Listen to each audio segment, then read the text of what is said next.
एक गधा पेड़ से बंधा था। तभी एक शैतान आया और उसने गधे को खोल दिया।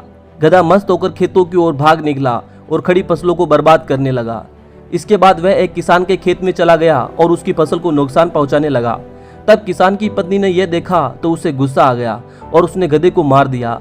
गधे के मालिक को पता चला तो वह तुरंत वहां आया। जब मालिक ने गधे की लाश देखी तो उसे बहुत गुस्सा आया और उसने किसान की पत्नी को गोली मार दी। किसान को जब ये बात पता चली तो वह गधे के मालिक के पास गया और गधे के मालिक को गोली मार दी, जिससे वह मर गया। गधे के मालिक की पत्नी को जब उसके पति की मौत की खबर मिली तो वह बहुत ही आग बबूला हो गई।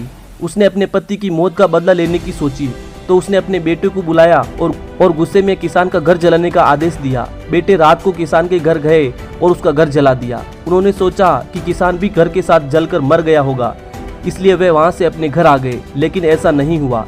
किसान किसी न किसी तरह से वहां से बच निकला और वापस लौट आया।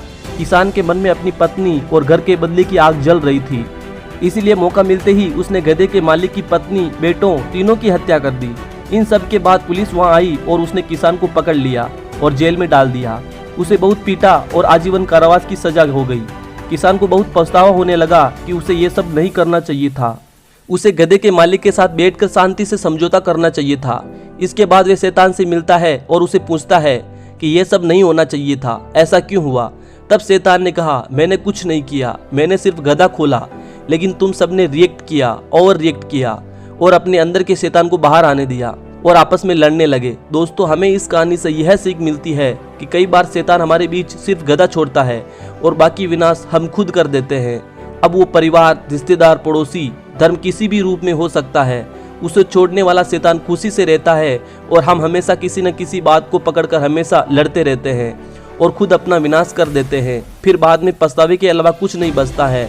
इस कहानी में भी ऐसा ही हुआ है। शैतान गधे को छोड़ देता है, लेकिन गधे का मालिक और उस किसान का परिवार आपस में लड़ने लग जाते हैं और दोनों ही एक दूसरे को बर्बाद कर देते हैं। अंत में किसान के पास पछतावे के अलावा कुछ नहीं बचता है। इसलिए किसी से बदला लेने से पहले एक लम्हे के लिए रुकना और सोचना जरूरी है। दोस्तों, आपको ये कहानी कैसी लगी कमेंट करके जरूर बताइए। इस वीडियो को लाइक करें और हाँ, अगर आप हमारे चैनल पर पहली बार आए हैं तो हमारे चैनल को सब्सक्राइब जरूर करें।